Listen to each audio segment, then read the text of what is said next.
Chelsea's transfer window is starting to get absolutely ridiculous. We have got fresh links to Victor Osimhen again. A surprise battle brewing for Brighton star Paul van Hecke. Chelsea are trying to hijack one of the most exciting young talents in Europe, and a Premier League superstar sitting high on the club's summer transfer wish list. We have a lot to break down, but before we dive into it, if you are new here, welcome to the channel. But if you have been following me for a while, you know the drills. Help your boy get to that 10k subscriber mark. Let's dive into it. We need to talk about the latest name being linked to a move to the bridge, and that is Juventus' Andrea Cambiaso. Now, depending on who you believe, we are either preparing for the flight or this is all just paper talks. First off, we have the Italian press sounding the alarm. According to reports, Chelsea are interested in Juventus left back Andrea Cambiaso. Xabi Alonso reportedly wanted the Italian last year at Real Madrid. According to Gianluigi Longari, he's also reporting that the Italians are where we are sniffing around. Juventus has been notified Chelsea's interest in their left back Andrea Cambiaso. The logic here is simple. Juventus missed out on Champions League football and they are feeling the pinch. At 26 years old, Cambiaso is essentially being used as the break glass in case of emergency funds to fix their books. According to Gazzetta dello Sport, after missing out on the Champions League, 26 years old Italian fullback Andrea Cambiaso is seen as a sellable entity. To make up for the lost finances, Chelsea are now interested, with the old ladies keen on a sale for a fee between 40 to 50 million euros. But the London guys are already pouring cold water on this. According to Bobby Vincent, reports linking Chelsea with Juventus Andrea Cambiaso are not true.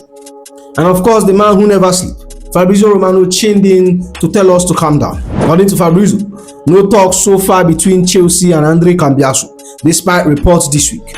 Now, what do I actually make of this? If these rumors turned out to be true, it tells us everything we need to know about how we are going to set up next season. It's a massive tell that we are finally committing to a 3 at the back system with wing backs. I'll be honest with you, if we play him as a traditional wing back in a back four, he's average at best. He'll get caught out, but as a creative wing back, he's incredible. His entire game is built on attack, and in the right system, he's a weapon for us. But again, that's only work if you are ready to change the whole shape of the team. But moving on, if you thought the Cambiaso rumor was a roller coaster, buckle up. We are back in the hunt for the man every single Chelsea fan has been dreaming, seeing in blues for years. According to the latest reports coming from Turkey, Chelsea wants Galatasaray striker Victor Osimhen and are pursuing him for the summer. See, I'll be the first to say it. If it was up to me, I'll sign Victor Osimhen tomorrow. We all have seen what he's doing at Galatasaray. The man is a force of nature. He's just coming off a season where he backed 7 goals in 10 Champions League starts and was basically bullying defenders in the Super League. He's exactly the profile we need to lead the line. But we have to be real for a second. Whether you choose to believe this is happening depends entirely on how much hope you have left, because the hurdles are massive. And one is the Champions League problem.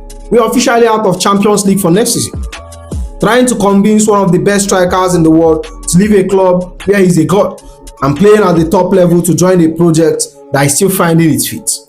And 2 is the roster logjam. We currently have 1 million strikers on our move. Between Nicolas Jackson returning from loan at Bayern and the young guys like Liam Delap and Maguire, the dressing room is packed. We need a serious clearing out section before we even think about registering Victor Osimhen. And 3 is the silent killer, the wage cap. Our wage structure is heavily incentive based. With no Champions League football, our current players are already looking at a potential cut of up to £2 million each, just to keep us compliant. Fitting Victor Osimhen's salary into that, especially after the wage cap, stopped the deal from happening the last time. Feels like a puzzle with missing pieces. So yeah, the interest is there. The report says we are pursuing him, but until I see him with a Chelsea shirt at Stamford Bridge, I'll keep my expectation grounded. We need that clinical edge more than anything, and Victor provides it. But we are going to need serious financial gymnastics to make this happen. But moving on from the established stars to the next big thing coming out of Scandinavia. As a fellow Nigerian, this one hits a bit differently. There's nothing like seeing one of our own linked with a move to the bridge. If you haven't heard the name Zadok Yohanna yet, you need to pay attention, because we have officially crashed the party for one of the most electric teenagers in world football. According to the latest updates from Peletigo, understand Chelsea has now entered the race for Zadok Yohanna. Newcastle proposal is currently understood to be the highest. Brighton, however, are still hoping to secure the player's commitment. Verbal agreement 100% on. But wait, because the drama didn't stop there. Atletico followed up to clarify that while everyone is pushing, nobody has crossed the finish line. No final agreement has been reached with any club today regarding Zadok Yohanna. Talks will continue on Thursday. Several clubs remain in the race. Brighton are pushing hard, while Newcastle, Chelsea, and others are also involved. So who is he? At just 18 years old, Yohanna is lighting up the Swedish league with HIJACKING. They are calling him the Nigerian Di Maria, and when you look at the data, it's easy to see why. I'm talking about a kid with a sensitive left foot who operates on the right wing and thrives on cutting inside to cause absolute chaos. He's currently topping the league in Sweden for dribbles attempted, averaging 10 per game. But he's not just a fair player. He's 1.84 meters tall, a warrior in the air, sitting in the 97th percentile for aerial duels. His defensive rate is actually insane for a creative player. I'll be honest, I haven't sit down and watched a full 90 minutes of it, but as a Nigerian, I'm buzzing. We all are looking forward to seeing him feature for the Super Eagles in the Unity Cup here in London recently, but a minor hamstring issue kept him out. It's a shame, but clearly it hasn't stopped the big clubs from cycling. HIJACKING has already confirmed that they are in negotiation and they are looking for a fee that could break the Swedish transfer record somewhere in the region of 30 million euros. Brighton think they have him because of the verbal agreement, and Newcastle are throwing the most money at him. But we know how we operate. We see him as a perfect physical technical hybrid that fits our long-term projects. If we can get him in, imagine the connection. A young Super Eagles developing at Stamford Bridge right before the next AFCON cycle.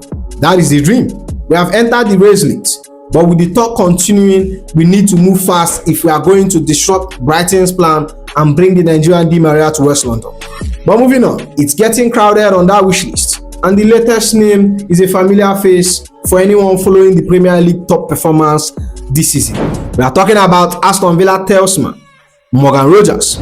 According to Simon Johnson, Chelsea has at least 10 names on their wish list. One of them is Morgan Rogers. This isn't just a sudden whim either. The word is that we have had our eyes on him for a very long time, and people at Villa are already bracing themselves for us to make a serious move. According to The Athletic, Chelsea have a long-standing interest in Morgan Rogers. Sources close to Villa expect them to push again. Rogers suits what Chelsea are looking for in the market for a variety of reasons. They view him as a versatile attacker who can play on the left. Now look, we all know the elephant in the room. We don't have Champions League football to offer next season, but the experts seem to think that won't stop a player like Rogers. The theory is that we are still a blue chip club, and it might see us as a better bet for silverware and consistent top-tier European football in the long run than Villa, even after they had such a great run.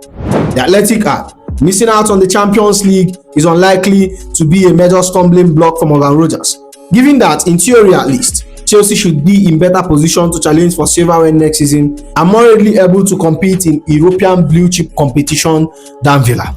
Now I'll be real with you. You already know where I stand on this one. I've said it before and I'll say it again.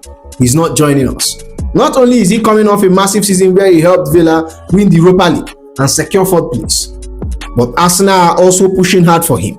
They just won their first Premier League title in over 20 years. They have Champions League football, and reports are saying Rogers is open to joining Arteta's project. When you are up against that, it's a tough thing. And honestly, I don't mind us missing out on him. He's a fantastic player, a physical technical hybrid who is great at carrying the ball, but is likely to cost upward of 80 to 100 million pounds. For that kind of money, with the competition we are facing, I'm okay with us looking elsewhere. We need versatile attackers, sure, but we also need to be smart with the budget. But moving on from the front line and the wings, straight into the heart of the defense. It looks like the Brighton to Chelsea pipeline might be opening once again. A massive defensive update has dropped. It looks like the race is on for Brighton Dutch powerhouse Paul van Hecke, and we are right in the thick of it. As reported by Sam Wallace, Tottenham has made an initial opening bid, rejected for £70 million weighted Jan Paul van Hecke. Chelsea, Liverpool are also interested. Honestly, it's no surprise that Tottenham are pushing hard. Roberto De Zerbi is desperate for a reunion with a player he basically molded into one of the best ball-playing centre-back in the league. But the rejection of that £70 million bid shows you exactly how highly rated Brighton values him. I've always felt it's only a matter of time before we join the bidding. And crucially, he has only 1 year left on his deal at the MX. If Brighton don't sell him this summer, they risk losing their player of the season for absolutely nothing next summer. He's just coming off a season where he was arguably the most consistent defender in the league. I'm talking about a guy who sits in the 87th percentile for pass completion and is a monster in the air.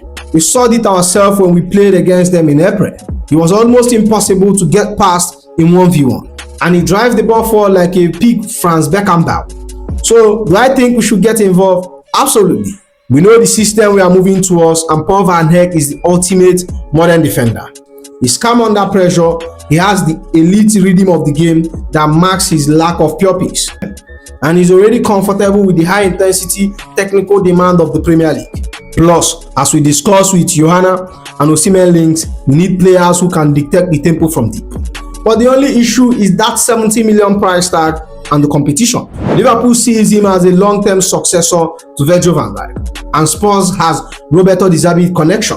But if we want to secure the best talents before the World Cup kicks off, we need to decide if we are ready to outbid the rest of the big six for him.